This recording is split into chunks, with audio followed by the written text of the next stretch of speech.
Hey, I'm Andrew Skurka. I'm a former thru-hiker, writer, and guide. Today we're going to be talking about first aid and specifically what's in my first aid kit. This is part of a weekly series that I do with the Trek. If you have questions about this topic, leave a comment. If you have suggestions for other topics, please leave a comment. And finally, smash that subscribe button. Oh, pains me to act that way. There are a lot of things that you can carry in a first aid kit. It's one of those items where you can get carried away with all the just in case or well, what if contingencies. So in this video, what I'm going to do is I'll show you exactly what's in my kit and also give you a framework so that you can put together a kit of your own that's appropriate for the types of trips that you do and the people that you're with and where you are. When it comes to first aid, the biggest mistake that backpackers make is probably thinking that this is some sort of get out of jail free card. And the reality is that the first aid kit, it's going to allow you to address things that are pretty minor. So like minor cuts, aches, burns, scrapes, minor altitude illness, minor diarrhea, some other things. But honestly, like anything that's serious, your objective when you're in the backcountry is simply to stabilize yourself or your patient and then call for help. When I put together a first aid kit, I'm partly thinking about the number of people that I'll have in my group, because the more people you have in a group, not only you're going to have there's just a higher risk of things happening just because you have more bodies. But then there's also a wider array of issues that you might have. So for example, as a healthy 45-year-old, I wouldn't usually take aspirin with me. But if I have a group of individuals who are older and maybe have some history of cardiac issues, then aspirin, something like aspirin is a good thing to take.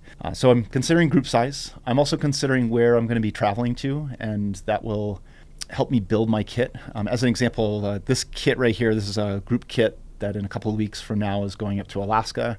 And as we were thinking about what we needed to change about these kits, I asked Alan, our operations manager, to make sure to double the amount of foot care items that we normally carry. Alaska is really hard on feet. Feet are constantly wet. The ground is often uneven, so a lot of just lateral instability. And it just tends to beat up people's feet. So we're going to double the amount of foot care that we normally carry.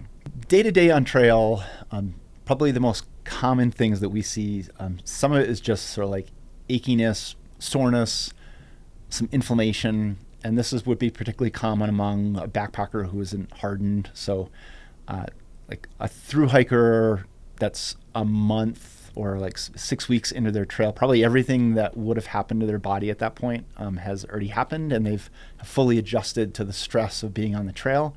Whereas individuals like myself who look at a computer most days of the week, when we first get on the trail and start carrying a backpack, our body is undergoing stress that it normally doesn't. So things like ibuprofen ends up getting used a lot.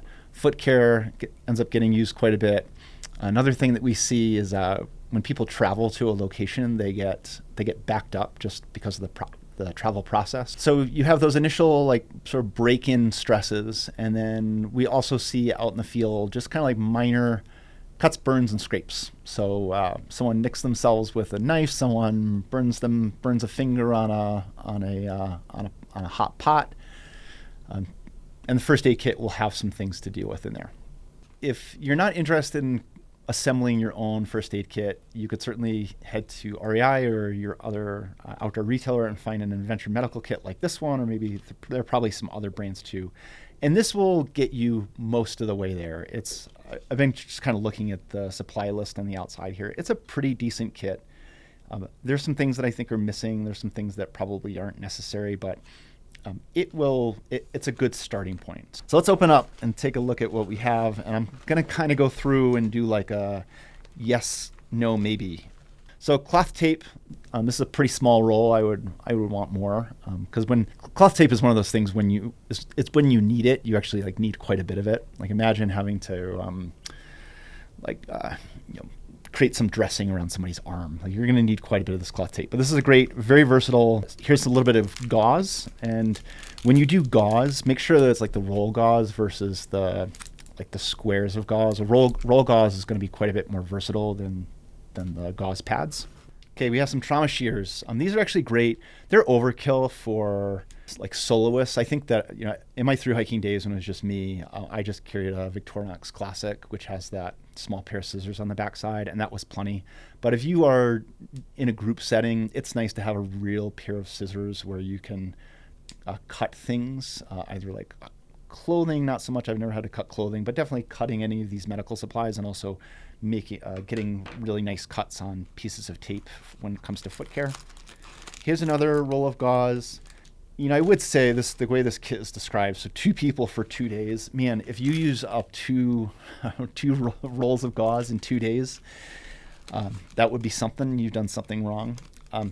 This sterile gauze dressing, this is just one of those squares. I just don't know why you would carry this and also have 2 rolls of this. So this is moleskin. I believe this is moleskin. Moleskin is, it's regarded as like a critical item for foot care, and I've got to be honest, I haven't carried it in my kit for years, and none of the guides like it either. I don't actually think that it does what it's supposed to do. The biggest thing is it just doesn't stick that well. So even this fuzzy side might have some practical effect. It's a little bit, it adds or reduces friction. But if the tape doesn't stick, then it's not that useful. More gauze, wouldn't carry that. A Guide to Wilderness Medicine, they give you a whole book. This isn't a bad idea. I just would like to see, instead of it being like a 1-ounce book, just an app or a document on a phone. I think that would be the way I prefer to do that.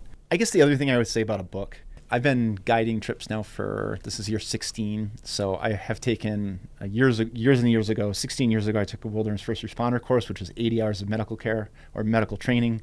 And then every other year I take a recertification course that's like a long weekend.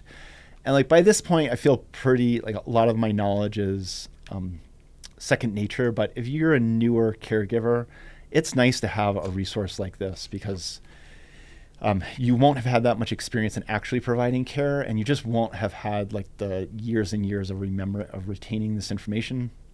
And there's a lot of information in here. So I think this is actually like a good thing to take with you, but I would like to see it on a phone. Okay, so we have a little medication section. So this is extra strength non-aspirin. What is non-aspirin? Oh, that's acetaminophen. That's a very odd way of describing acetaminophen, ibuprofen. They call this Difen. This is just Benadryl. So Benadryl, that's a good thing. Yes to all of these medications in a group kit.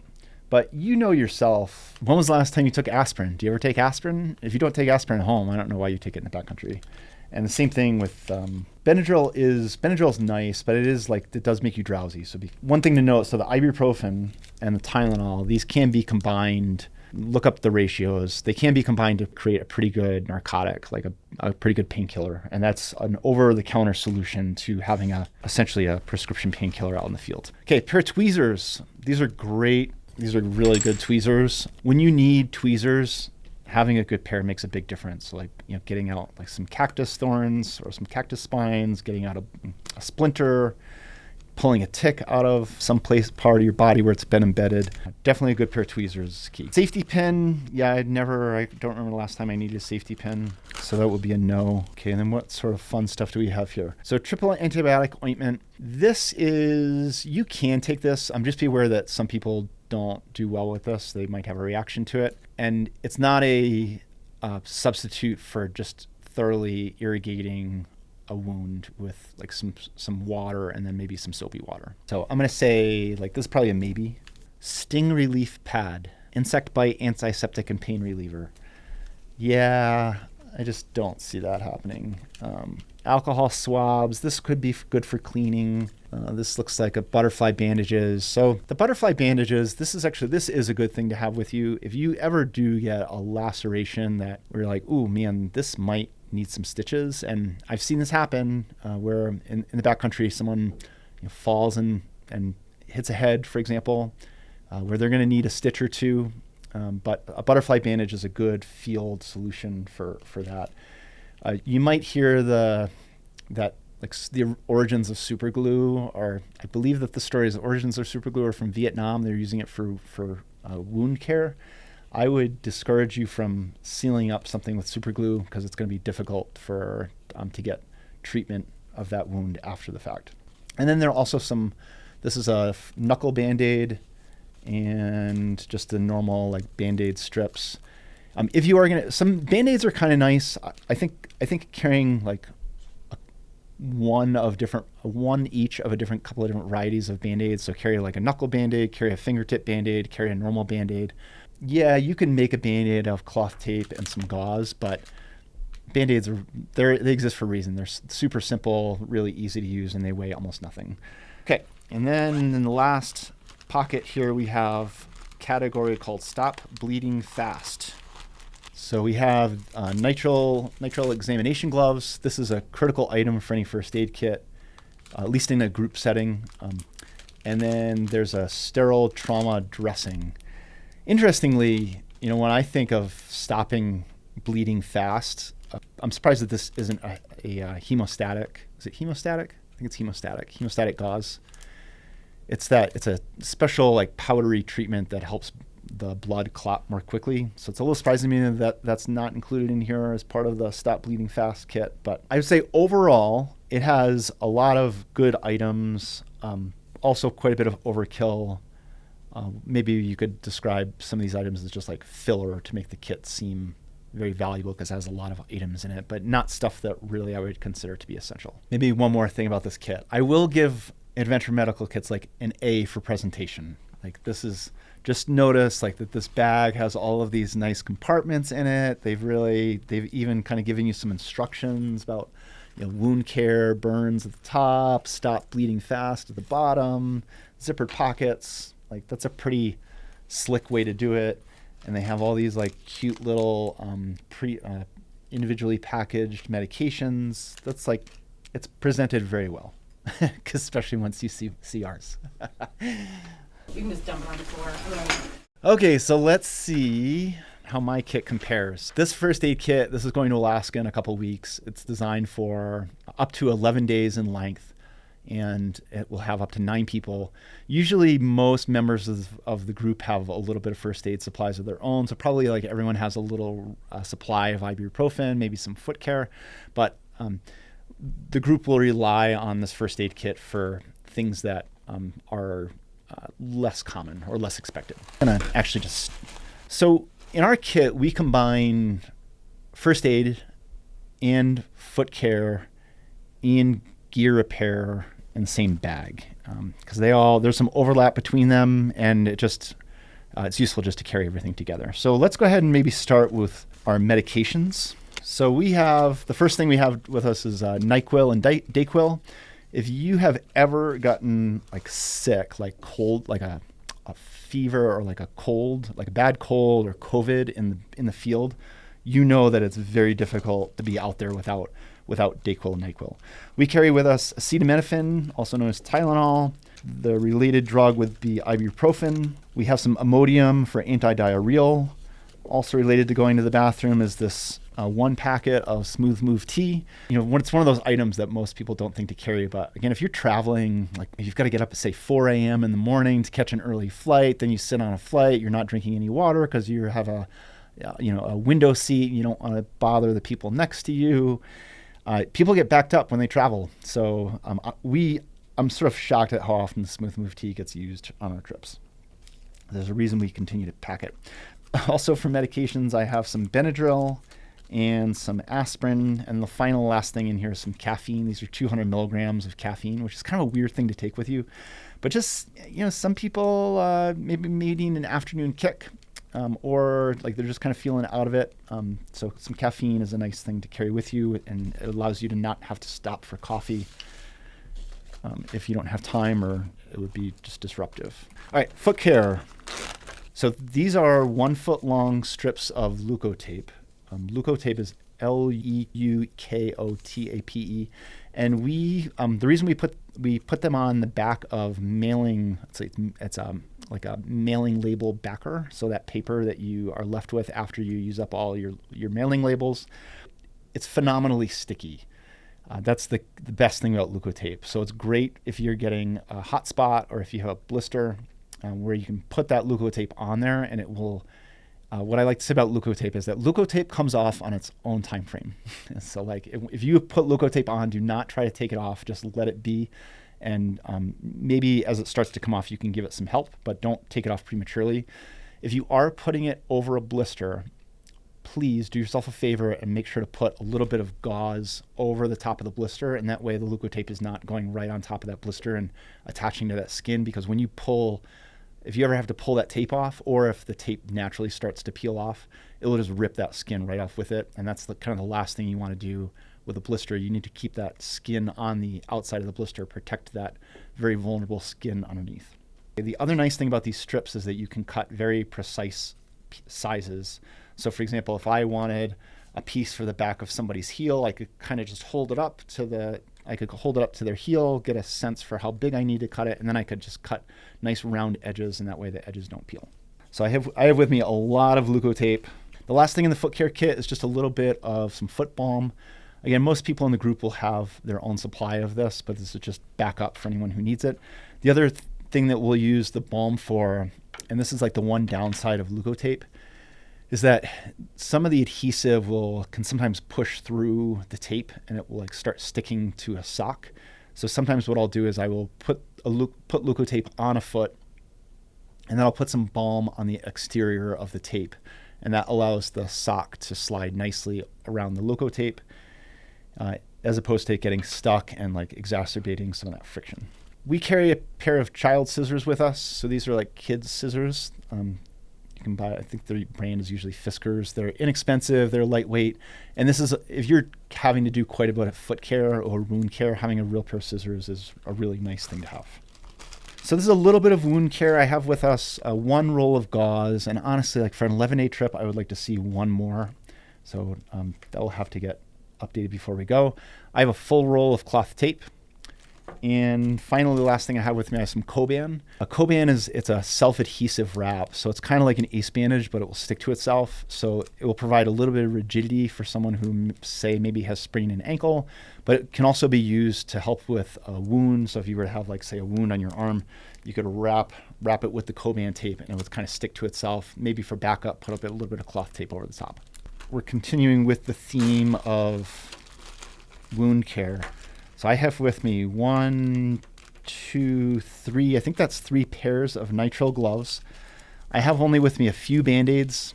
It's like 5, and they're just all like the standard, like kind of tall and skinny Band-Aids. I have some butterfly, some steri strips, and then I have an irrigation syringe, which would be useful for trying to clean out any wound that might be a little bit dirty. Then finally, I have with me here a pair of tweezers. This looks like a little bit maybe more of the type of tweezers that you'd pluck eyebrows with, but they would do the job. I would say overall, I like our kit a lot more. What do you think? That's a good thing. Yeah, I think it's quite a bit better of a kit. Okay, so here is some gear repair. In here we have some Aqua Seal, which is a flexible polyurethane glue. It's useful for just a lot of repair items that you might need. We have with us, that's probably like 2 feet of duct tape. These are some Gear Aid patches, this would be mostly just for sleeping pads, and repair tape that could be used on silicone impregnated nylon or maybe on Cuban fiber. There's also 2 tubes of super glue in here. This is a sewing needle and some floss if you have to do any gear repair. So for example, someone slides down a piece of slick rock and tears a gaping hole in the back of their pants. You could repair their pants with the needle and thread. Or if someone is having, like, their shoes are starting to fall apart, or they have like this has happened to me before, where my toe has gotten caught on like a root, and then I stressed the toe box, and like this whole toe box tore.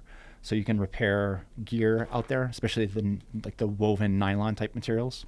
For backup personal items, we have 1 water bottle cap, because water bottle caps, they get lost pretty easily. You'll never be able to replicate a water bottle cap in the backcountry.